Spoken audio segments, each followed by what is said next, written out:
Shabbat Kodesh, Parashat Lech Lecha. Alors dans la parasha de la semaine, la Torah nous raconte comment Avraham Avinu s'est mis en danger pour mener la guerre contre les rois, pour la libération de Lot. Donc il s'est mis en danger, et c'est marqué Berek et Tranichav. Alors Bémet, il y a eu beaucoup de Nissim, et Bezrat Hashem qu'on mérite des Nissim comme ceux d'Avraham Avinu, Bezrat Hashem, où le sable s'est transformé transformé en flèche. Et il y a une histoire, la Gemara raconte, donc le sable d'Avraham Avinu qui était particulier, donc d'après certains, Vaïrek et Tranichav, avec qui il est sorti faire la guerre, qu'avec Eliezer. C'est marqué 318, mais c'est seulement Eliezer parce que la valeur numérique de Eliezer c'est 318, n'est-ce pas? Donc Eliezer, valeur numérique 318, dans la Torah c'est marqué qu'il a pris avec lui 318 personnes, c'est pas 318 personnes, c'est la valeur numérique de Eliezer qui était considérée comme 318 personnes, comme 318 personnes, et il a mené le combat avec ce fameux sable qui s'est transformé en flèche, et de cette manière il a libéré Lot. Et à la suite de cette histoire, c'est marqué que le Meler Sedom, Vaïtse Meler Sedom Likrato, Achre Shuvo, donc le Meler Sedom qui avait perdu le combat dans la première guerre contre les 4 rois, il est sorti à la rencontre d'Avraham Avinu et il lui a dit Teni anefesh ve'achush kachlach, laisse-moi les êtres humains. Et puisque Avraham Avinu il a mené le combat, donc tout lui revient aujourd'hui. Il était de droit, si on veut, de prendre le butin des 9 rois. Puisque les 4 rois ont combattu les 5 rois. Et ils les ont battus. Et ensuite, lui, il a combattu les 4 rois qui avaient combattu les 5, il les a combattus. Donc lui, il se trouve maintenant, il peut prendre de droit, si on veut, le droit de guerre. De butin de guerre. De ces 9 rois, il pouvait prendre. Mais Nersedom, il est venu, il dit, c'est quoi? Ça te revient. Laisse-moi les êtres vivants, et les hommes, les humains, et tu peux, et le réchouche, et le butin matériel, prends-le pour toi. Qu'est-ce qu'il a fait avant Avinu? Il a dit Arimoti, a dit Hashem Konesham Varet. Il a levé sa main au ciel, c'est une manière de jurer. Comment c'est marqué? Si je vais prendre quoi que ce soit, même pas un lacet, je vais prendre de toi. Pourquoi? Parce que s'il va prendre le butin, après le roi de Sédon, il va dire Avraham Avinu il est riche, vous savez c'est quoi? C'est grâce à moi, c'est moi qui lui ai tout donné. Alors que bien sûr il lui a rien donné. Donc Avraham Avinu il était très prudent et il a été jusqu'à jurer. Bon, alors la question elle est de savoir pourquoi jusqu'à jurer. Mais juste avant ça, d'abord le sens premier du pasouk. Pourquoi Avraham Avinu a refusé de prendre? Parce que Akadosh Baruch Hu a promis à Avraham Avinu de la richesse. Donc il a besoin de donc d'abord j'ai la garantie d'avoir la richesse de Akadosh Baruch Hu. C'est un manque de croyance. Première facette. Deuxième facette, ça pourrait être même un chilul Hashem, parce que si les gens vont croire que la richesse d'Avraham Avinu provient de Meler Sedom, et le Meler Sedom va dire quelque part c'est moi qui l'ai enrichi, et bien quelque part ça remettrait en cause le statut d'Avraham Avinu et la bonté directe de Hachem vers Avraham Avinu. Donc Avraham Avinu dit je prends rien du tout. Je prends rien du tout, même si encore une fois tout lui était de droit. Mais la question est de savoir pourquoi il était nécessaire de jurer. Alors que nous savons que l'Agmar nous dit les tzadikim ils font très attention à ne pas jurer. Pourquoi? Et même quand ils sont traînés en justice, imaginons que, Hazvé Shalom, il y a quelqu'un qui traîne en justice un rave, il va pas aller en justice. Vous savez pourquoi? Parce que si on va en justice, très probablement, on va être amené à jurer. Et les tzadikim font attention à ne pas jurer, même pour la vérité. Ils sont prêts à payer, mais pas jurer. Alors comment ça se fait que ici Avraham Avinu jure comme ça, alors qu'a priori c'est pas nécessaire pour 2 raisons. Et pourquoi pas Des exemples aussi particulièrement. En tout cas, ici il y a deux choses à comprendre. Premièrement, c'est logique, comme on voit dans le pasouk. Avraham Avinu refuse de prendre parce qu'il y a une logique ici, pour ne pas que Meler Sedom prétende qu'il est l'origine de la richesse d'Avraham Avinu.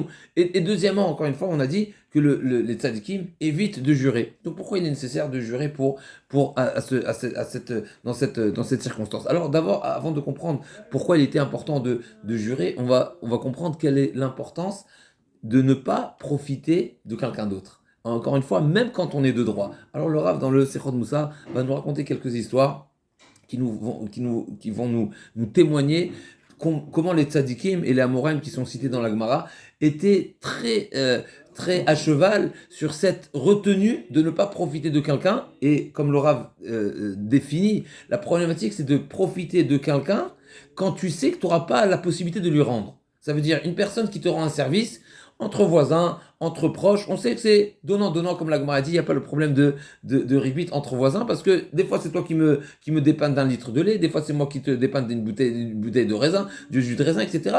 Et on ne fait pas des comptes au centime entre voisins, parce que c'est la norme, c'est quelque chose d'habituel, et c'est le bon vivre, ça va de pair. Mais une personne qui sait qu'il n'a pas les moyens de rendre, ou bien que s'il n'a pas de disponibilité, ou parce qu'il n'a pas les moyens financiers, etc., alors ils évitent totalement de profiter de qui que ce soit. Et l'Agma va nous raconter une histoire extraordinaire. L'auteur de cette histoire, c'était Rami Bardikouli. Rami Bardikouli s'est trouvé la veille de Kippour à Soura. Il s'est trouvé à Soura, donc il n'était pas chez lui. Et la veille de Kippour, on sait bien qu'il y a une mitzvah de manger. C'est Rodat Amafseket. D'ailleurs, voilà, donc et il n'avait pas de quoi manger. Qu'est-ce qu'il a fait? Il a constaté que les habitants de la ville, ils égorgeaient les bêtes et l'arrière de la bête, comme on sait, nous on la mange pas, mais eux ils jetaient, ils ne consommaient pas, parce que c'était le minac de la ville, d'après l'habitude de la ville, ils ne consommaient pas les mamelles. Les mamelles, on sait, c'est un sujet discuté, est-ce qu'on a le droit de manger ou pas? La Gemara a dit, en théorie, il n'y a pas de problème de consommer les mamelles, malgré que dans les mamelles, il y a du lait. Et donc quelque part, la Gemara a dit, celui qui veut goûter le goût de Bassar Bechalav, c'est marqué dans la Torah, l'ote vachel gedi bachalevim. On peut pas cuisiner de la viande avec du lait, d'accord? Donc c'est un interdit, on n'a pas le droit de le consommer, on n'a pas le droit de le cuisiner, on n'a pas le droit de profiter. Mais la Gemara dit, celui qui veut goûter d'une manière autorisée, c'est les mamelles. Les mamelles, ils ont ce goût du lait et de la viande mélangée. En tout cas, il y avait différentes écoles à ce sujet. Est-ce qu'on les consomme, on les consomme pas? Et certains, à Soura, l'habitude était, ils suivaient l'opinion de ne pas les manger. Rami Bardikouli, qui s'est retrouvé, il a vu qu'il jetait les mamelles, il n'avait pas de quoi manger, il est parti les prendre. Et il est parti les cuisiner et manger. C'est le repas qui était la veille de Kippour. C'est ce qu'il a consommé pour la Seudat Amafseket qu'on mange la veille de Kippour. Ils l'ont trouvé en flagrant délit et ils l'ont convoqué chez Rafrizda. Et ils lui ont dit, Rafrizda l'a convoqué, il lui a dit, qu'est-ce qui t'arrive? Pourquoi tu manges les mamelles alors qu'ici on mange pas les mamelles? Il dit non, mais moi je viens d'une autre ville. Et moi je viens d'une autre ville et là-bas la position le minac de l'endroit, c'est selon la vie qu'on a le droit de consommer. Il dit mais t'es chez nous ici. Ouais. Et si t'es chez nous, on sait qu'il y a une halakha qui nous dit, la Mishnah dans Psachim nous dit, tu dois respecter le lieu où tu te trouves, Kimina Gamakom, c'est normal, c'est une logique, pour ne pas qu'il y ait des disputes, chacun, c'est pas de l'anarchie, il y a une règle, et c'est très important, d'avoir une même conduite pour ne pas qu'il y ait des écarts et du balagan. Donc, il a dit, oui, tu as raison. Mais moi, j'ai pas mangé en ville. Je suis sorti de la ville. Je suis sorti de la ville pour pas qu'il y ait de problème. Mais là, ils l'ont pas lâché. Ils lui ont posé toutes sortes de questions. Ils lui ont demandé pourquoi tu portes pas les tefilines. Il a dit, c'est pourquoi je porte pas les tefilines. À l'époque, ils avaient l'habitude de porter les tefilines toute la journée. Donc, il dit, c'est pourquoi je porte pas les tefilines? Parce que j'ai des problèmes digestifs. Et donc, on sait que la halakha nous dit, aller aux toilettes, ouais. Voilà, je peux pas, j'ai des problèmes, donc mon corps, il n'est pas ngouf naki. Au moment où on parle des tefilines, il faut avoir le corps propre, et donc il faut se dégager avant, etc. Moi, j'ai un problème, donc ils ont dit, ok.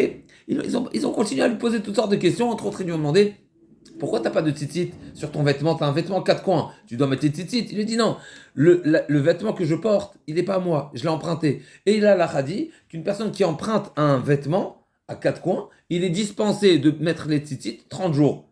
Ah. Donc ici, si on réalise qui est ce personnage qu'on a en face de nous, on a une personnalité qui est versé dans la Torah, il connaît très bien la halachot, il a été très consciencieux, et c'est une personne d'une pauvreté extrême. On est la veille de Kippour. On est la veille de Kippour, il n'a pas de quoi manger. Et c'est évident que s'il était venu se faire savoir, se faire connaître et demander une invitation, c'est sûr qu'il n'y a pas un homme du peuple d'Israël qui ne veut pas sauter sur cette occasion de réaliser cette mitzvah la veille de Kippour. C'est Odat Amafseket, c'est quelque chose qui est une évidence. On est tous en Behaï, comme on dit, on est tous animés d'une ambiance de Kippour déjà la veille de Kippour, et c'est évident que personne lui aurait fermé la porte. Mais c'est pas seulement qu'il n'avait pas où manger, il n'avait pas de quoi se vêtir. Il était souffrant. Il avait des problèmes de digestifs. Il n'avait pas de quoi se vêtir puisqu'il a emprunté le vêtement qu'il portait sur lui. Et il a quand même refusé, il n'a même pas essayé de se faire inviter. D'ici, on voit la grandeur des Chachamim, combien, s'ils ont une solution, et s'ils savent que, encore comme on l'a dit tout à l'heure, qu'ils ne seront pas en mesure d'être reconnaissants envers les personnes, pour une raison ou pour une autre, parce qu'il n'est pas de la ville, et il ne sait pas si la personne qui va l'inviter, un beau jour, il pourra le rencontrer pour lui rendre, etc. il évite tout profit et il évite cette situation d'être redevable. Et on va expliquer justement c'est quoi l'importance de ne pas se sentir, ne pas être profiteur plutôt que Pardon, c'est... du rab. Deuxième histoire, la Gemara a dit, Rabbi Pinchas Ben Yair, pardon, il avait cette attitude, il avait pris sur lui de ne se faire jamais inviter. Il ne mangeait que ce qui lui appartient. À tel point que c'est marqué dans la Gemara de Chouli nous dit que Rabbi Pinchas Ben Yair, on va les lire dans les mots parce que c'est une phrase très forte. C'est marqué Rabbi Pinchas Ben Yair. Rabbi Pinchas Ben Yair, c'est marqué Amrou alav al Rabbi Pinchas Ben Yair. Ils ont témoigné sur Rabbi Pinchas Ben Yair. C'est-à-dire, si on est capable de témoigner, ça veut dire que c'était un comportement qui était connu par tous et qui était très fort. Et ça faisait partie de ces règles de vie que Rabbi Pinchas Ben Yair s'est imposé. Et il était infaillible à ce sujet. C'est marqué comme ça. Amrou alav al Rabbi Pinchas Ben Yair. Miyamav, jamais de sa vie. Lo batza al poussa, il n'a jamais mangé un bout de pain chez Enachelo. Jamais il a mangé un bout de pain qui ne lui appartenait pas. Ou Miyom Shamad al Dato, plus que ça. Et à partir du jour où il était suffisamment adulte, alors je ne sais pas si c'est Bar Mitzvah, un peu avant, un peu après, en tout cas Miyom Shamad al Dato, est-ce que j'ai une précision ici dans le Rashi? C'est pas précisé ce que ça veut dire, mais c'est une expression connue. Miyom Shamad al Dato, c'est-à-dire depuis le jour où il a été conscient, Lo Nehene Mesudat Aviv. Il n'a pas mangé, il n'a même pas profité du repas de chez son père. C'était ça Rabbi Pinchas Ben Yair. Encore une fois, ça rejoint. Non, je crois. La Gemara a dit une fois, Rabbi Yehuda Hanassi a voulu l'inviter. Alors, on est invité par Rabbi Yehuda Hanassi, il y a un problème, on peut refuser. Alors Rabbi Pinchas Ben Yair a dit, ok, chez toi je viens. Rabbi, il était tout content. Oh, Rabbi Pinchas Ben Yair, il a accepté mon invitation, c'était un honneur. Alors il faut comprendre exactement ce qui se passe, mais c'est juste pour rappeler, on sait très bien que la table de Rabbi, c'est marqué. Le Rabbi, il était tellement riche que l'Opaska, Mimenu, Tznon Vechazeret, il n'a jamais manqué aucun accompagnement, aucun légume, toute l'année. Alors que nous savons bien que c'est pas comme aujourd'hui où il y a l'import-export et c'est facile de se débrouiller toutes sortes d'aliments, même si on est en hors saison, parce qu'il y a de l'import-export, il y a toutes sortes de moyens à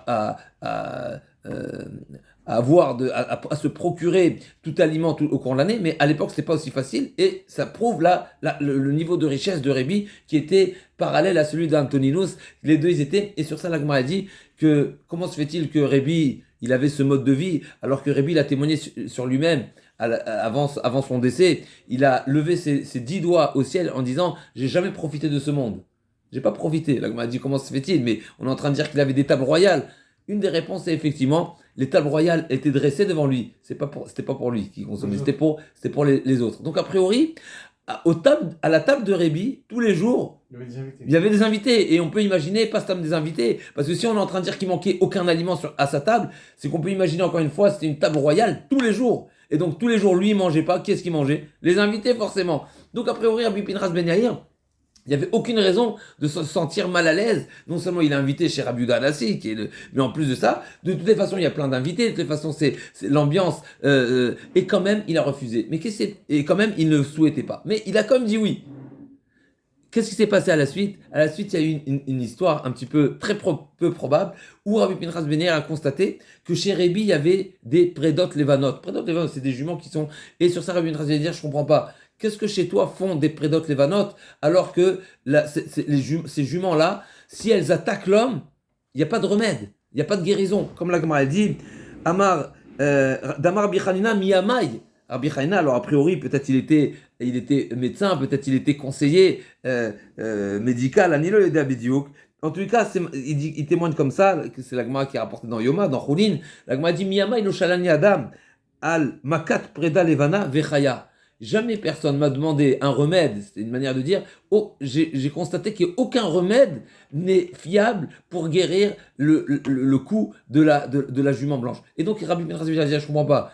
Chez toi, il y a des bêtes comme ça qui sont une sakanat nefashot. Moi, je peux pas rentrer chez toi s'il y a le malach hamavet. Et donc, c'est comme ça que l'invitation a été annulée, a été évitée. Et quelque part, le Rav nous dit, forcément, c'était une siyata ishmael, c'était un S finalement, où Akadosh Baruch Hu a voulu montrer ici à Rabbi, ou a pris la défense de Rabbi Pinchas Ben Yair, qu'une personne qui a une volonté qui s'est engagé dans une certaine direction, qui a pris sur lui un certain comportement et qui tient tête, il donne beaucoup d'importance, et bien que je va lui faire même un miracle pour qu'il puisse accomplir, pour qu'il puisse aller poursuivre son engagement qui est complètement sincère. Et encore une fois, c'est d'un grand niveau, on n'est pas là-bas, mais ce qui est certain, c'est qu'il y a quelque chose de très fort. Une personne s'engage et une personne souhaite de tout cœur, seulement il est confronté à un problème, ben que je va lui trouver la solution, même si elle est très probable, comme dans ce cas-là, où il y a eu un S, que Pitom, la jument est venue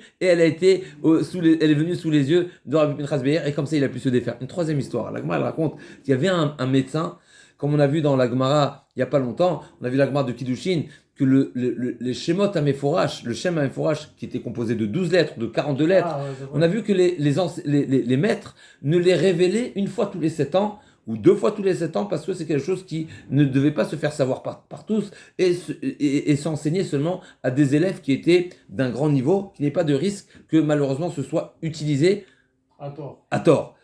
Une fois, il y avait un Rofé, on ne cite pas son nom, comme ça le Midrash dit, qui connaissait, qui avait reçu cet enseignement d'un Shem. Comme ça le Midrash il dit, et un jour,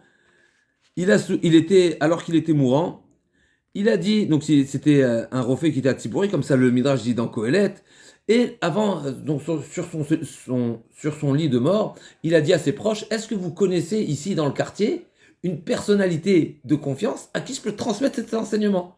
Alors ils lui ont conseillé et ils ont défendu, ils ont parlé favorablement envers Rabbi Pinchas Bar Chama. Ils ont dit, cette personne-là, c'est une sommité, c'est un homme de confiance, les yeux fermés, tu peux y aller, tu peux lui transmettre. Il a dit, amenez-le-moi, pas de problème. Donc c'était un Rofé, et Rabbi Pinchas Bar Chama, donc a priori c'est un grand de la génération, un grand qui était reconnu, qui était tout le monde à l'unanimité, on lui a dit, celui-ci, c'est la personne à qui tu peux faire confiance. Quand il est venu chez ce Rofé-là, qui était sur son lit de mort, ou pas, en tout cas il était avant son décès, il a commencé à lui poser toutes sortes de questions. Mais la question qu'il lui a posée qui était intrigante, il lui a demandé, est-ce qu'un jour tu as profité de quelqu'un? Est-ce qu'un jour, une fois, tu as profité de quelqu'un? Rabbi Pinchas lui a répondu, oui, une fois, j'ai pris du maaser. Maaser, ça veut dire qu'il était Lévi, ça veut dire qu'il est de droit. Il a dit, si tu as profité une fois de quelqu'un, je ne peux pas te révéler ce secret. Pourquoi? Parce que si tu es profiteur, entre guillemets, encore une fois, même si c'est de droit, eh ben tu risquerais une fois d'être dans le besoin, d'être pris de court, et tu vas faire usage de ce shem pour forcer la personne à te donner. Tu n'es plus de confiance. Il ne lui a pas donné. Encore une fois, on voit ici combien ils donnaient tellement d'importance à cette notion-là de ne pas être redevable, ne pas être profiteur surtout. Et le Rav nous explique tout simplement. Quand une personne, malheureusement, s'habitue, ou en tout cas, pourrait s'habituer, le fait d'être receveur, ça veut dire une personne qui doute pouvoir rendre le bienfait à autrui.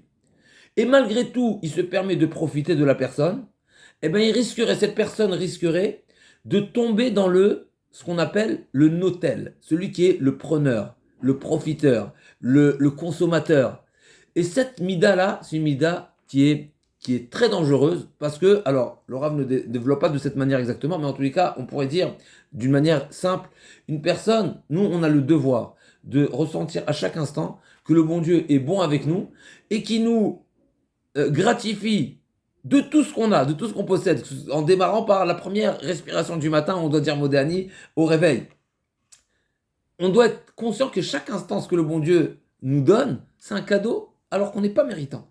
Si la personne, Chasvé Shalom, tombe dans ce risque-là, de peut-être il va être preneur, eh bien il risquerait, Chasvé Shalom, de ne pas reconnaître le bienfait qu'Akadosh Baruch Hu lui offre. C'est-à-dire qu'une personne qui pense un instant, me revient quelque chose, c'est un danger. Ou la personne qui va être profiteur comme ça de quelqu'un, et alors qu'il sait qu'il n'est pas en mesure, d'une manière simple et évidente, de lui rétablir la bonté qu'il a bénéficié de lui, eh bien il y a un grand risque. Et déjà, cette notion-là nous explique pourquoi Avraham Avinu n'a pas voulu en aucun cas profiter de quoi que ce soit de ce que Meler Sedom lui proposait, à savoir de lui céder tout le butin de la guerre. Pourquoi ? Parce qu'il y a une problématique. Abraham Avinu, qui est le père de tout le clan d'Israël, il doit être fondé sur des bases qui sont infaillibles.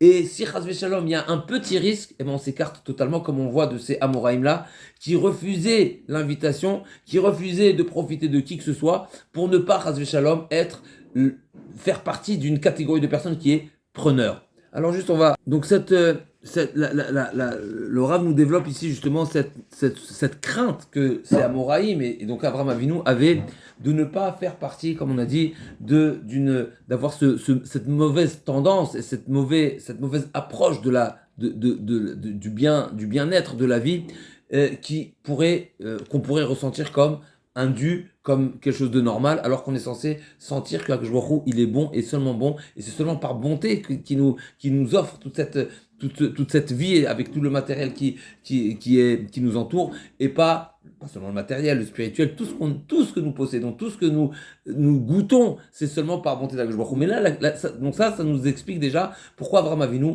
n'a pas souhaité profiter de ce butin-là. Mais la deuxième question, qui est la question la plus importante, c'est pourquoi il était nécessaire de jurer. Et bien mettre cette notion-là, c'est une notion qu'on retrouve dans la Gemara, les tzadikim mashbi'in, comme ça la formule est, mashbim et titzram. Les tzadikim, ils se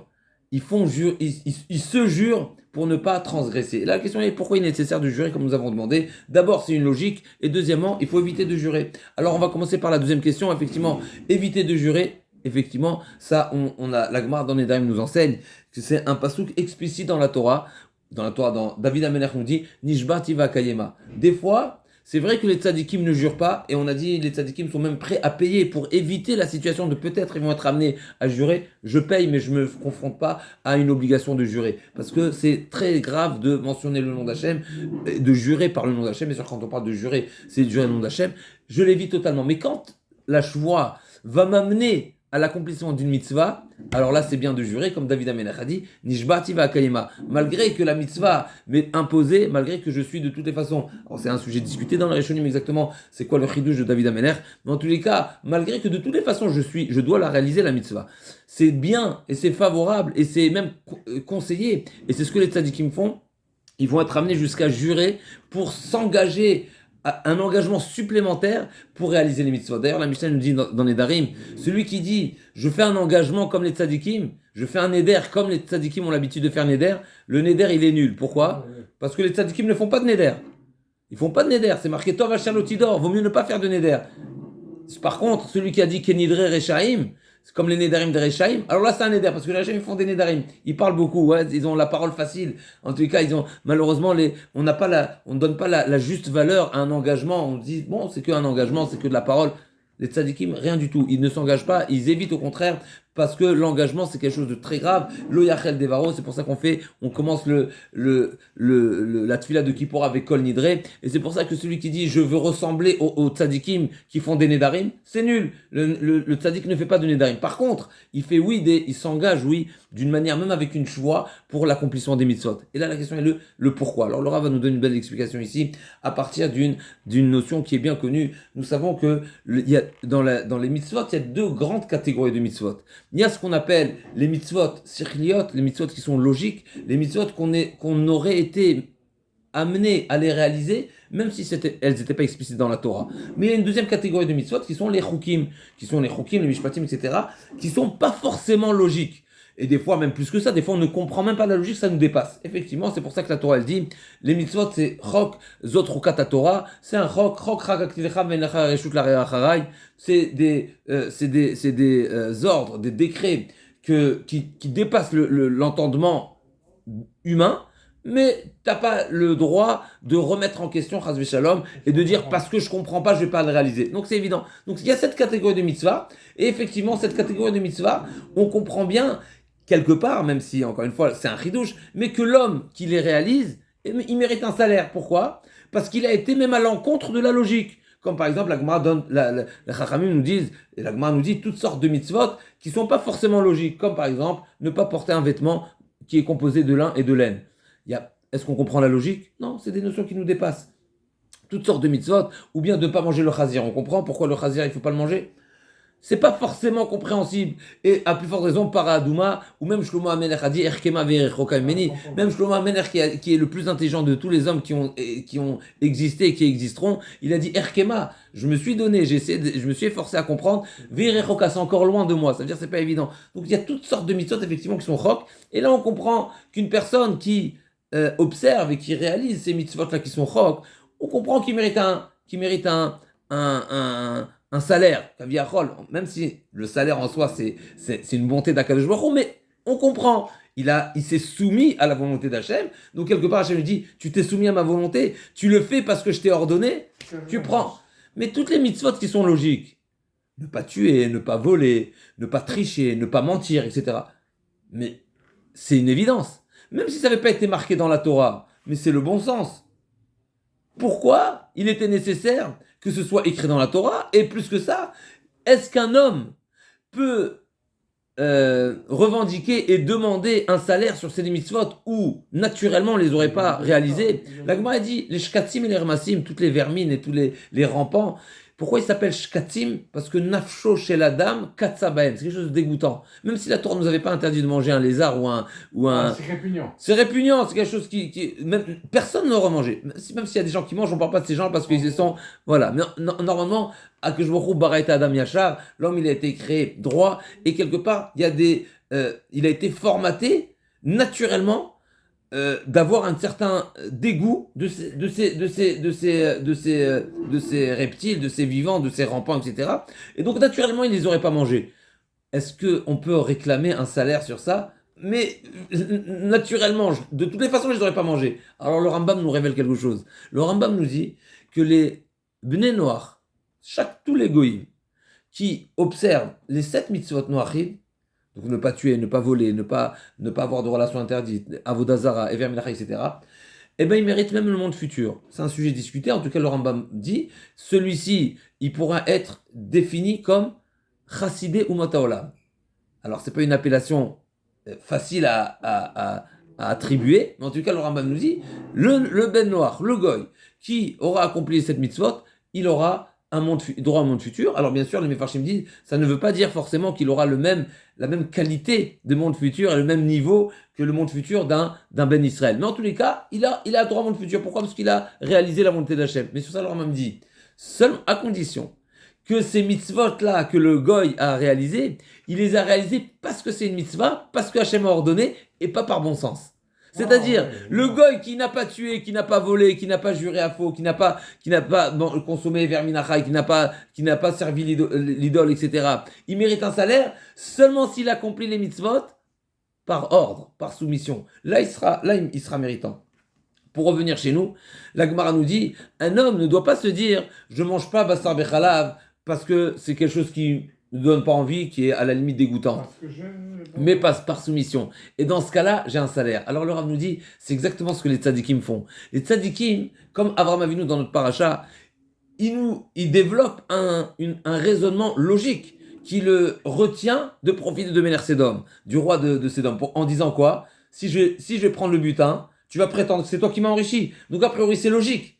Donc la question est, si c'est logique, à quoi bon de jurer? Réponse, les tzadikim, ils cherchent à réaliser à chaque instant la volonté d'Hachem.